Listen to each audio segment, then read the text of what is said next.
Regrettably, I'm about to cause trouble. Written and narrated by Amie McNee. Chapter 31. It was the night before gift-giving. We were sitting quietly, listening to Lady Seymour reading. The mood certainly more upbeat. The Queen was up and walking, the King was up and walking, and tomorrow was the gift-giving day. A little bit of Christmas cheer had returned to Hampton Court. It had certainly returned to my heart. I didn't even care that Seymour had a voice to put rabid dogs to sleep. "What have you got the King as a gift?" It was my mother's voice, but I assumed she must have been talking to someone near me, not to me. She hadn't spoken a single word to me since I first saw her. "Magdalen!" she hissed. I felt as though all my insides dropped a foot towards hell. I turned to her, horrified. "My name is Maude," I replied. She looked very concerned. "What have you got the King as a gift?" she repeated. I stared at her.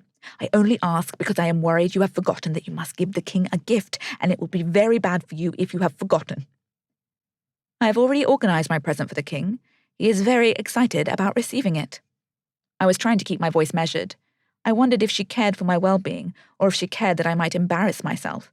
"Tupping doesn't count," she hissed. "I'm not fucking him." I threw her a dirty, dirty look. 13-year-old Maude would have applauded its venom. "Oh, please, why on earth are you here if you're not tupping him?" "She's here to spy on me, Mary." Anne had been listening. Now that I looked around, I realised everyone had been listening. "Everyone knows she's a spy. Don't mix up her crimes." Anne looked at her seriously. "My apologies, Your Majesty," Mary mumbled. "You will leave her alone." "Yes, Your Majesty." "What gift have you got His Majesty this year, Anne?" asked Jane the Fool, who was massaging the Queen's feet. "He is so hard to buy for," she lamented, throwing back her head. "I've spoiled him in years past." "It is hard to beat the Pyrenean boar spears," said Lady Agnes. "Yes, that was a very good present. Still, I have him some jewels this year and a very nice saddle. He will undoubtedly like them." "I have him a saddle," said Lady Seymour. Anne's face changed into a smooth, beautiful smile. "Well, I imagine you'll have to find him something else." Jane looked panicked. "May I be excused?" she asked, her breath shallow. "No," Anne said brightly. Zounds, that was cold. There was a long, awkward silence. "Maude, your skin looks refreshed and there is a brightness about you." "Thank you, Your Majesty. You will entertain us with your sordid affair and spare no details." "My affair, Your Majesty? So you do sleep with the King?" My mother had stood. "Mary, go find Lady Seymour a gift to give the King. In fact, I have an idea. Go fetch an old shirt and embroider it with the King's initials. Do it in the gallery. But you're getting very rude and disrespectful in your old age, Lady Shaftsberry." My mother's nostrils flared like a horse's, and I saw her jaw clamp down hard. She left the room, the door shut. That fixes Seymour's problem, and now Maude can speak freely about whatever she got up to yesterday. How could she possibly know? It was with the trumpeter, wasn't it? The Fool was wiggling each of Anne's toes individually. "Did you tell her, Jane?" I asked. The ladies tittered as they realised I really had been with the trumpeter. "I didn't tell anybody nothing," said Jane. "Jane is incapable of being untrue. I am simply perceptive," said the Queen. I smiled. I don't know how it happened. I felt the energy of quickly boiling water in my chest, as if I were about to burst. "Your Majesty, must we hear about the bodily juices exchanged between a common witch and a Moor? It is disgusting and not in the Christmas spirit." It was Elizabeth Boleyn, the Queen's mother. The boiling water went ice-cold in an impossibly fast moment. I felt the front of my ribs concave and unstick from the front of my bodice. Then I felt tears. Good God, no, not the tears. Anne was looking daggers at her mother, but there seemed to be some agreement in the group. "Your Majesty, I must be excused," I managed. "You all must," she added. "You must all retire." I went to the door. "But you will wait a moment, Maude." Very, very reluctantly, I sat myself down. I felt the other ladies leaving around me. "Come to me, witch." The door closed, and I moved to her chair. I bent down next to it and looked up at her. Jane was massaging her left hand now. Her other hand remained gloved. It was always gloved. Mothers, she said exasperatedly. I managed a small laugh. We have to have them, but that doesn't mean we have to like them. Why was she so kind to me? She presented her right hand to Jane, who ungloved it. 6 fingers. Everyone knew, of course, but it surprised me nonetheless. I was not scared of it. I was not disgusted. She placed her hand on top of my own, and I gave in to the tears I had been holding back. There was a long moment. The deformed Queen of England, the marked witch, and Jane the Fool, sitting together in silence. A new coven. Was it good? She said after a long moment. I managed to smile. Very. My tummy did a loop at the very thought of it. I miss fucking, she said, wistfully. Jane managed to giggle. You must have lots of it, Maude, to make up for my dull, dry pregnancy. If you insist, Your Majesty, she grinned. Where did you do it? It was not godly, Your Majesty. Even better. It was in the forests, under a pine tree. How sordid. She was fiddling with her necklace. Were you standing up? I nodded. That's my favourite way. Weren't you cold? Jane asked suddenly. Only after, I admitted. But then he gave you his cloak, asked the Queen. He did. Did he see your witch's mark? He did. Was he kind about it? Anne was very intent on this question, and I wondered if the king had not been kind about her extra finger. He kissed it, and traced it with his fingers, and he licked. Stop, said Anne, hardly being able to bear it. Oh, I miss it all. The wooing, the dance, the play, the cock. I laughed hard. I loved this woman. I could have listened to her talk for hours. She was so free, so unhindered. They say your courtship with His Majesty was one of the most arousing the court's ever seen, I dared. She touched my head, and her fingers wound around one of my curls. It was arousing, she admitted, but she looked somewhat sad. Will you see the trumpeter tonight? I hope so. You must. Come back with more stories for this poor sexless queen. Yes, Your Majesty. I will see you in the morning. I rose. For gift-giving. I look forward to it, Your Majesty. I moved to the door. An unstoppable grin plastered over my face. I returned to my rooms. I was basically skipping. My love for Anne, my love for Rufus, the court glittering with the evening light, it was all too good. Zita and Hildy were in bed early, drinking tea and being sweet. How was your evening, Maude? Asked Zita, inviting me to sit on the bed. It was... I didn't have the words. The worst, the best, magic, full of witches, with the Queen of England. How is the Queen? She seems in much better spirits. I took a sip from Zita's mug of tea.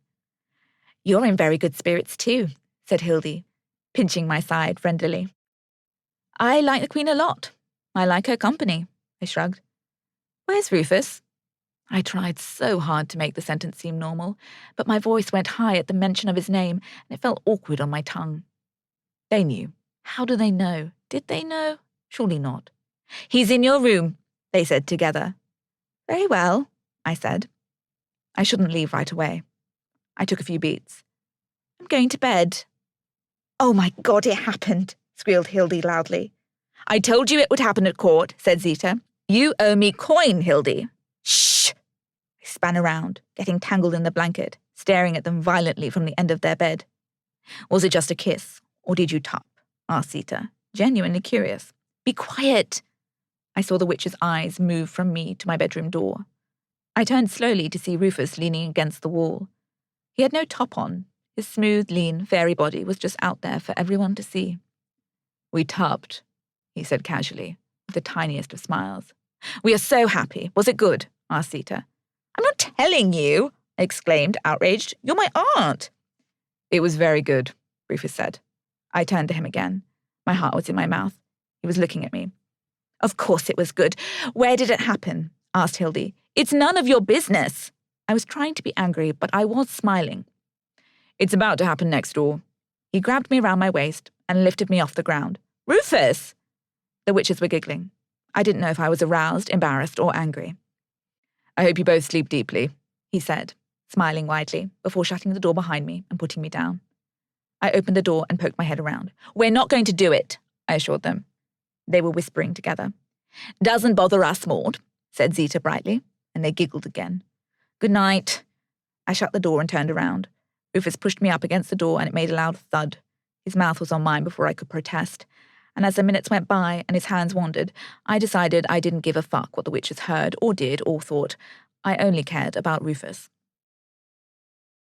A door banged open and an ice-cold breeze whipped over my body. I was completely disoriented. I had no idea where I was. I was sitting up in bed. Rufus was asleep by my side. From what I could tell, he was naked.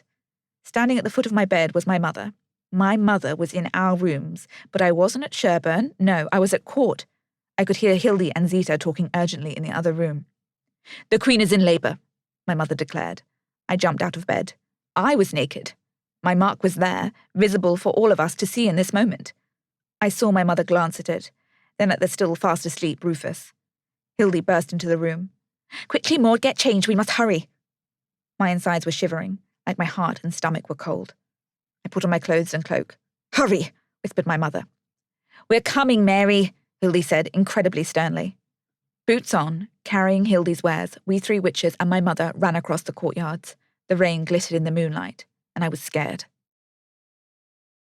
Hildy practically shouldered the door down, while Zita barked furiously at a guard not letting us through. We could hear her screams from the gallery. She was in pain. "Maude!" She called for me, her hands outstretched, her veins protruding. I went to her side and began stroking her hair. She was soaked through with sweat. "Your Majesty, this is wise woman Zita," explained Hildy. "She is going to ask you questions." Zita began firing off questions, but Anne only half managed to answer them. Her normal midwife wasn't at court, of course. Everyone was at home for Christmas, and the Queen was still in the early days of her pregnancy. No one had been expecting this. Zita suggested calling the physician, but Anne begged us not to. "He will kill me. The King will kill me," she wailed. "You have to make it stop," she kept saying. "You have to make her stay inside." The babe was a her now. Hildy started brewing her teas and tisanes. I sat by the Queen's head and received the mugs of this and that, getting her to swallow slowly. Most of it went down her face and onto her nightdress. She was bleeding very, very heavily. I prayed to God she wouldn't die. The teas seemed to ease the pain, but only for a moment. In the early hours, Her Majesty was writhing in agony again. She was trying to put herself upside down, putting her legs against the wall and hanging halfway off the bed. "If I lose this child, I will lose my life," she cried. I tried to turn her upright. In a moment of stillness, when the Queen had screamed herself into exhaustion and she fell into a brief sleep, the three of us convened. "How has the King not heard her screams? He's only a corridor away." "I don't think he is in the chambers tonight. A guard said he is in a further wing." Zita looked at me with intention. Another one of his bacchanalian parties, perhaps. Jane was in the other room, so he wasn't bedding Seymour. "She is close to passing the babe." Hildy looked over her shoulder to make sure the Queen couldn't hear, as if Anne didn't already know. "We should get rid of the remnants before the King sees it," Zita said firmly. "Art thou sure? What will the King surmise has happened? That it was a phantom pregnancy?" I wrung my hands. "I know not, but he shouldn't see the fetus," Zita said, determined. "How do we get rid of it?" My voice shook. "The fire?" Hildy signed. "Christ." I looked to Anne in her feverish sleep. My mother sat by her side and stroked her hair. I joined her. "This is what happened to your youngest sibling," my mother whispered. My stomach dropped. "I thought he was with a wet nurse." She shook her head. "With God." "I'm sorry, Mother. I thought of my curse. What if I had done this? I blamed your spiteful words for some time, but I know 'tis my own fault. I was greedy. I took too many babies for myself." I didn't know what to say. "You died, and then she died, not a week later." "I am not dead," I reminded her. "She was a girl. When I thought perhaps she'd live, I thought to call her Maude." I shut my eyes, just when I thought we were having a moment, and she says that. "I am not dead, Mama," I said again. I felt Anne stir beneath me. She had begun a new round of whimpering and moaning. Hildy came to check her, speaking sweet words as she looked between her legs. Lady Jane Seymour entered the room. "Someone needs to tell the King," she said meekly. "Get out!" I snapped at her. I hated her so much in that moment. She was going to use this, wasn't she? She was going to tell the King. I was yelling at her to leave, but if she left, surely she would betray Anne. "Wait, Lady Seymour." She looked at me, fear in her eyes. I am sorry for my outburst. You're right. I will find His Majesty. She looked as though she might protest, but she hadn't the guts. She nodded. How long until this child is born? I signed to Hildy. Soon. I will take my time, but I will bear him the bad news, I said, low-voiced, to the witches. It is better that I tell him, not Jane fucking Seymour. A guard took me to the part of the castle I had not seen before. I could hear the party. I felt sick to my stomach. The yeomen opened the door for me. It was a small hall. There were tables set out with food and wine, much like they had been at the gathering I had attended. The guard guided me to the far corner of the hall, where I saw His Majesty. Again, he was with Lord Seymour. Witch, he said delightedly. Then he saw my face. What is wrong? Do you have any news of the Queen? Has she conjured some sort of demon? He was serious. Very drunk, but very serious. I have news of your wife, Your Majesty. What of her? I came close to him. He grabbed my wrist. I couldn't really prolong this conversation. There was only one thing to say. She has lost her child, Your Majesty. His breath quickened. She has lost my child. Yes, Your Majesty. He grabbed me by the shoulders and shook me. Did she bewitch it? No, Your Majesty. It is a normal miscarriage. He shook me harder. Take me to her. Are you sure, Your Majesty? It is just screaming and blood and women. I didn't think he would want to see her. I had made a mistake. Take me to her. Very well, Your Majesty. I led the way. I am not surprised this has happened. She is barren, cursed, a witch. He roared the same thing over and over again as we walked closer and closer to her quarters. The news would spread around the court within minutes. I couldn't hear her screams anymore. I worried she had died. Just as Hildy had done, the king shouldered open the door. It was perfectly timed, if the devil had timed it. Hildy held the baby. A stream of moonlight illuminated her where she held both placenta and the 3-month-grown child. It had arms, legs, and a head, but it was unrecognizable as a baby. Its middle was twisted and its head malformed. It was equal amounts heartbreaking and terrifying. The king came close to Hildy and stared at it. It is 6 months too early, Your Majesty. This is what babes look like at 3 months. Hildy's voice was strong. It is a demon, he said in a loud whisper. I have never seen anything so foul. He walked over to Anne, who was lying splayed-legged in her own blood, face white, blank, no expression. He grabbed her wrist. You cursed my child. You are Satan's witch. Something shuddered through me. I felt myself speaking, loudly. She is not, Your Majesty. The king stared at me, eyes still not able to focus because of the wine. I promise you, Your Majesty, she is no witch. She is not evil. I have spent time with her, and through my own witchly eye I can see her, Your Majesty. I can see that she is not what you say. I swear it. He glared at me. I swear it to you, I said, voice raised now. Well, if it wasn't Boleyn who cursed my son, then it was the healer witch. He turned to face Hildy. No! Both Zita and I cried. Take the healer away, he demanded. Hildy jumped violently, not having heard the guards coming from behind. They grabbed her and held tightly, even as Zita did her best trying to detach them from her wife. Your Majesty, no! Hildy was only trying to help. She was only trying to help. I'd never properly understood just how frail and slight Zita was. She bounced off a guard's shoulder and crumpled to the ground. I watched as she tried to grab hold of his ankle, but all it took was a mild jerk of his leg and she had been shaken free. Hildy looked at me, just before the door closed. Anne, she mouthed. Throw the other two out of the palace. They have brought evil within our halls. I only just heard him, because upon Hildy's instructions, I had turned to Anne. She was unconscious. Your Majesty, I said, my voice deep. Your wife needs our help, otherwise she will die. Zita got off the floor. She needs Hildy, Your Majesty, she wailed. The king looked at Zita with disgust. That woman cursed my baby. He looked at his wife. She will die? I saw the thought. He wondered if it would all be easier if he let her die. He thought that thought, even if it was just for a moment.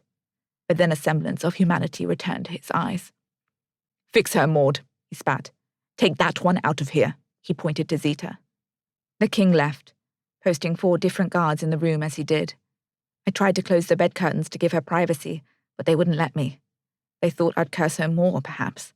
This woman was cursed to the hilt. I stared at Her Majesty. You will kill another of your kind. Reggie's words came to me so clearly, I thought someone in the room had spoken them. Hildy was going to die because of this. Anne too, maybe. It was my fault. This was my fault. It was prophecy. I did what I could for the Queen, giving her the herbs and tinctures I had been taught might help with blood loss and shock, but it would be a waiting game. I might have been too late. As I mopped her head and monitored her, I tried to think. I needed to find Rufus. He would know what to do for Hildy. He might even be able to petition the king. Anne stirred. I had got a little water in her eye. I dabbed at it gently. Your Majesty, I whispered, not even daring to hope. Mary? She mumbled, eyes flickering. Was she calling for my mother?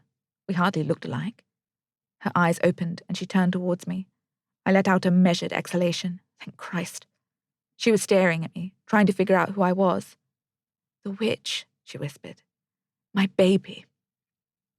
I gave her valerian to relieve her of the memories. She would survive the night.